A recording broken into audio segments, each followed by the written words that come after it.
Romain Lewis ne perd jamais. Un 4ème titre Winamax Series et au passage près de 21 000 € de gains pour le joueur du team Winamax qui nous explique comment il a croisé la route d'un certain Guillaume Diaz sur le chemin de sa victoire. Ouais, je suis confiné en Angleterre. Je suis rentré ici il y a un peu plus d'une semaine maintenant. J'étais resté en France pendant plusieurs mois depuis les vacances de Noël. Et ouais, je suis rentré pour switcher de confinement un peu, mais ça fait plaisir. Les bars réouvrent la semaine prochaine, il me semble, ou en tout cas en terrasse. Et il y a moyen de trouver la fin de la saison de football ici, dehors, avec un temps qui s'améliore un petit peu. Donc assez content d'être en Angleterre. Ouais, c'est mon 4e titre Winamax Series, ça fait plaisir. Bon, je suis pas encore à prendre les 6, 7, peut-être 8 ou 9 titres d'un Davidi, mais j'avance petit à petit. Je n'avais gagné 2 d'affilée la dernière fois, un soir après l'autre. Je pense que c'était en avril 2018. Donc ouais, ça faisait, ou 2019, plutôt 2019 peut-être. Donc ça faisait peut-être 2 ans que j'avais pas gagné un titre et ça fait vraiment plaisir de renouer avec la victoire et j'espère que le 5e m'attend très prochainement. Oui, donc c'était un tournoi assez turbo, donc de manière générale, va pas se passer à 1 million de mains. Je me souviens pas d'énormément de coups jusqu'à quelques mains avant la bulle, où mon adversaire il me met à tapis toute la table, nous sommes à 3-4 places de l'argent, j'avais une paire de 8, j'ai mes 14-15 blindes, j'ai pris le risque. J'ai doublé à ce moment-là, une main, je m'en souviens bien. Après, on arrive en table finale avec Guillaume. J'ai à peine le temps de notifier aux followers sur Instagram que je suis en table finale, que je suis déjà à tapis la première main. Je réussis à doubler, me mettre dans les hauts du chip count. Et après, la suite, c'est historique. C'est de l'histoire. HU contre monsieur Guillaume Diaz. Et ça, c'était un excellent tournoi.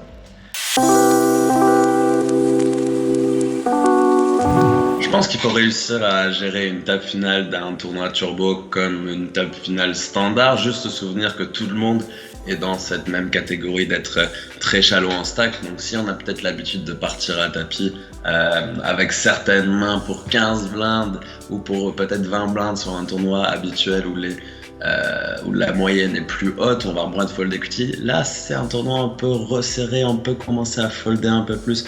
On peut finalement se laisser mourir jusqu'à 4 ou 5 blindes parce qu'on bénéficie d'une grande fold equity avec peu de blindes sur ce genre de tournoi turbo, alors qu'un tournoi non turbo, on descend à 4 ou 5 blindes, le tournoi est quasiment fini. Ici, on est à 2 double up du chip lead, donc chaque coup est vraiment important et chaque prise de décision contre qui vous partez à tapis, à quel moment est très très importante. Et ouais, il y a aussi une bonne différence dans la manière dont on a envie de rentrer dans des coups. Est-ce qu'on a envie de seulement raise ou est-ce qu'on a envie de mettre la pression maximum sur nos adversaires en faisant le tapis? C'est des situations délicates en tournoi KO, en tournoi turbo, pardon. Mais c'est bien marrant à jouer et encore plus contre un collègue. 1, 2, 3, 4. Finalement, ça va même pas être une main que j'ai gagnée, ça va être une main que j'ai perdue contre mon cher collègue Volatile. C'était une bataille de blindes tout simplement où on est très shallow, mais ces spots très shallow ils sont un peu différents en table finale avec beaucoup d'ICM. Ils décident de limper en small blind. Moi je check Jack High et à la fin j'ai seulement Jack High, mais il y a un roi, une dame et un as de sortie. Du coup finalement j'ai la meilleure hauteur et je back un bluff, mais j'ai vraiment l'impression que Guillaume il a pas mal de bluffs dans sa range et pas sûr qu'il ait autant de man value que je pensais. Finalement, j'ai pas eu le temps, je finis par folder. Et j'ai vu sur le replay, il me montre 10 high. Et ouais, ça, c'est la main que je retiens le plus de cette table finale. Parce que s'il bluffe 10 high en plus, je me dois de payer ici, mon Jack high. Je me dois de payer, mais bon, tant pis. Je pense que c'était historique, je pense que c'est jamais arrivé. Et quand on était 3 left, bon, on se disait pas trop forcément, mais il y avait ce petit sentiment de absolument vouloir faire HU contre monsieur Guillaume Diaz. Et je pense qu'on est le premier HU peut-être de l'histoire de la Team Pro Wina à faire 1 vs 2. Donc ouais, bon sentiment de fierté et de jouer un HU contre un pote c'est énorme, de jouer quand un HU contre Volatile c'est encore mieux. Oui, donc on arrivait en HU, on était très short. C'était une situation où Guillaume il commençait à prendre du temps dès la première main, il écrit dans le chat ouais, je veux savourer chaque instant, mais bon, savourer chaque instant dans heads up 7, 8 ou 9 VB deep, ça va être chacun ses courses. Ça a duré que 6 ou 7 mains, je crois. Et ouais, j'ai fait tapis avec Dame 10 pour ses 7 ou 8 blindes. Et il m'a payé avec un As, quasiment un flip. Et ciao! Un titre chacun ce soir-là, un titre chacun, c'est déjà pas mal. Oui, donc je trouve que Guillaume il a fait une partie quand même très très solide. Il a été bon techniquement, bon mentalement, mais il a pas su faire ce qu'il fallait pour remporter ce doublé quoi.